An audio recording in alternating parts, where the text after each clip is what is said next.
Assalamualaikum warahmatullahi wabarakatuh. Saya Laila Nadira Ramadona dari Sistem Informasi semester 6 NPM 184280014 dari Universitas Pancasakti Bekasi. Di sini saya akan menjelaskan tentang human resource process, atau di sini kita sebut proses pengrekrutan karyawan. Di sini ada siklus SDM, sumber daya manusia. Yang pertama ada manpower planning. Ini kita buat planningnya dulu, perencanaannya. Kemudian yang kedua rekrutmen dan seleksinya. Kemudian introduction atau perkenalan.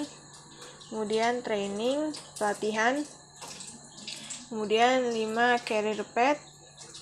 Kemudian industrial relation. Kemudian performance appraisal, dan kemudian compensation and benefit. Dan yang terakhir, siklus terakhir, pension plan. Kita masuk ke fungsi human resource. Di sini kita merekrut karyawan baru menggunakan informasi dari lamaran, referensi, dan interview. Kemudian dikomunikasikan informasi terkait dengan posisi baru dan perekrutan melalui organisasi. Kemudian memastikan karyawan memiliki pendidikan yang sesuai dengan sertifikasi untuk mengerjakan tugas mereka. Jadi sesuai dengan skill dan pendidikan mereka. Kemudian menangani masalah terkait dengan perilaku karyawan. Kemudian memastikan karyawan mengerti tanggung jawab terkait pekerjaan mereka. Ini semuanya adalah fungsi dari human resource. Kemudian ada fungsi human resource lanjutan, mereview kinerja karyawan dan menentukan kenaikan gaji dan bonus. Jadi human resource juga mengawasi setiap pekerjaan karyawan. Jika mereka bagus, maka akan mendapatkan bonus. Jika karyawannya kurang, maka kita akan memberikan sebuah arahan agar karyawan dapat melakukan pekerjaan dengan lebih baik lagi. Kemudian ada mengatur gaji dan kesejahteraan. Jadi karyawan ini diatur gajinya sesuai dengan pekerjaan yang mereka lakukan, sesuai dengan benefit yang dibayarkan kepada karyawan. Kemudian mendukung rencana manajemen untuk perubahan di dalam organisasi, seperti mendukung proses bisnis, pensiun, reorganisasi, ekspansi, dan lain-lain. Ada proses rekrutmen. Jadi departemen mengajukan kebutuhan tenaga kerja ke bagian human resource. Kemudian isi dari formulir lowongannya ini meliputi informasi posisi jabatannya, entah itu yang dibutuhkan.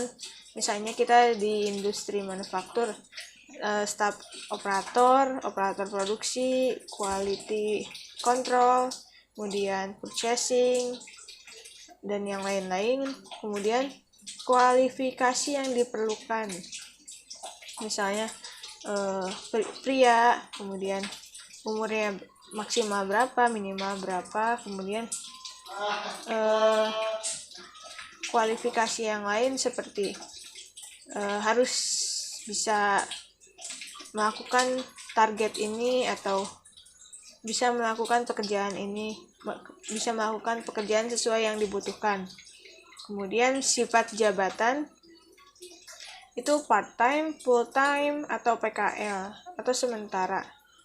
Kemudian kapan dibutuhkannya, apakah dibutuhkan segera, atau dibutuhkan 3 bulan lagi, atau dibutuhkan bila ada posisi yang kosong. Kemudian berdasarkan informasi di atas, bagian HR kemudian mengajukan kepada pimpinan perusahaan untuk mendapatkan persetujuan. Informasi kebutuhan diumumkan di internal agar karyawan yang ada diberi kesempatan untuk mengajukan diri. Jika tidak sesuai, maka posisi ditawarkan kepada calon eksternal.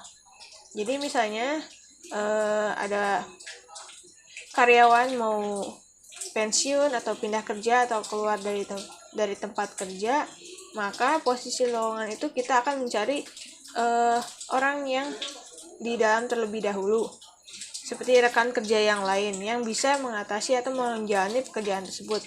Baru kalau tidak ada yang sesuai, maka kita akan mencari calon yang baru dari luar. Kemudian proses rekrutmennya, surat lamarannya dikelompokkan berdasarkan posisi yang dilamar. Kemudian berdasarkan spesifikasi pelamar. Nah, data terkait kandidat difotokopi kemudian disampaikan ke departemen untuk direview. Interview dan penerimaan. Nah, dari pelamar potensial dipilih 3 calon mungkin. Human Resource melakukan kontak dengan pelamar, menjadwalkan interview dan membuat file masing-masing kandidat. Jika kandidat menerima tawaran interview, Human Resource mengatur perjalanan dan jadwal aktivitas interview. Bagian Human Resource melakukan interview termasuk mendiskusikan pengalaman pelamar atau pertanyaan yang relevan terkait dengan posisi yang dilamar. Supervisor Departemen Permohonan melakukan interview dengan karyawan yang lain. Juga diberi kesempatan berbicara dengan calon. Jadi bukan hanya Human Resource saja, tapi supervisor juga dapat melakukan interview dengan calon karyawan. Untuk jabatan yang lebih tinggi dapat diinterview pimpinan manajer atau pimpinan perusahaan. Seperti misalnya kandidat calon manajer, maka akan diinterview oleh pimpinan perusahaan. Kemudian dari hasil interview, bagian HR atau Human Resource mengupdate file terkait apakah kandidat sesuai. Kemudian bagian Human Resource dan perwakilan departemen meranking peserta, mengurutkan peserta dari yang mendapatkan nilai yang terbesar, dari interview mendapatkan nilai yang terbesar, maka calon dapat diterima. Kemudian jika calon menerima, suatu surat panggilan pemeriksaan kesehatan akan diberikan kepada calon. Kemudian bagian Human Resource menjadwalkan karyawan baru melakukan masa orientasi untuk mengenal pekerjaan yang akan dilakukan. Jika tidak ada calon yang sesuai, maka proses rekrutmen dimulai kembali dari awal. Ini ada beberapa langkah dari rekrutmen dan seleksi. Ini dari yang bawah kita menerima lamarannya. Setelah lamarannya kita review, kemudian kita terima, kemudian naik menjadi kita ajak interview. Jadi Human Resource mengajak calon karyawan untuk interview bersama. Kemudian ada interview user, dilakukan dengan teknisi yang ahli. Kemudian ada psikotest. Kemudian setelah lulus tes psikotest, melakukan medical test atau medical check up, mengecek kesehatan calon karyawan.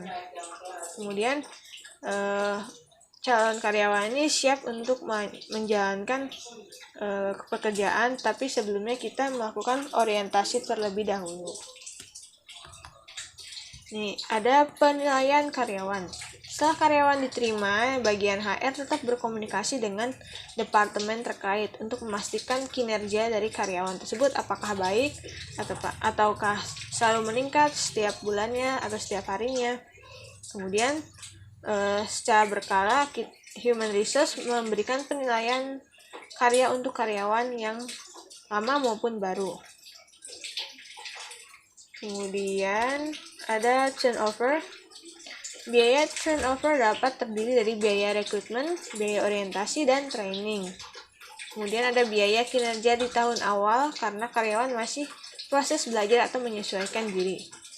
Untuk posisi tertentu, karyawan dapat berhenti. Karyawan yang berhenti menyebabkan perusahaan kehilangan pengetahuan maupun supplier relationship maupun customer relationship. Jadi misalnya ada karyawan yang berhenti, maka perusahaan akan kehilangan pengetahuan ataupun sumber daya manusia yang sangat dibutuhkan. Kemudian turnover terkait dengan kompensasi dan kepuasan kerja. Secara berkala, Human Resource melaksanakan training, mengumpulkan dari data karyawan, survei data karyawan. Kemudian bagian Human Resource memainkan peran penting terkait dengan kompensasi. Apakah adil bagi semua karyawan sesuai dengan kompetitif kerjanya. Time management, yaitu manajemen waktu. Waktu yang diperlukan untuk penghitungan upah karyawan yang dibayar per jam maupun perhitungan lembur. Data terkait dengan waktu kerja juga dibutuhkan terkait akuntansi biaya, mencatat waktu kerja karyawan kepada objek biaya. Pencatatan waktu kerja juga untuk cuti, izin, sakit, dan perjalanan dinas. Jadi tidak hanya perhitungan gaji per jam ataupun perhitungan lembur, tapi ada juga pencatatan waktu untuk cuti, izin, sakit, dan perjalanan dinas itu masuk ke dalam manajemen waktunya. Payroll processing atau ini proses penggajian. Memastikan upah dibayar dengan benar dan tepat waktu. Elemen penting pada proses payroll adalah perhitungan upah, kesejahteraan, potongan jam sostek, dan perpajakan. Biasanya karyawan akan dikenakan PPh 21. Kemudian ada travel management. Bagi perusahaan yang karyawannya banyak melakukan perjalanan bisnis atau dinas, maka pencatatan PD menjadi hal yang penting. Kemudian PD membutuhkan approval reservasi kendaraan dan akomodasi. PD membutuhkan perhitungan biaya perjalanan dinas. Kemudian PD menjadi informasi bagi bagian cost accounting untuk pembebanan.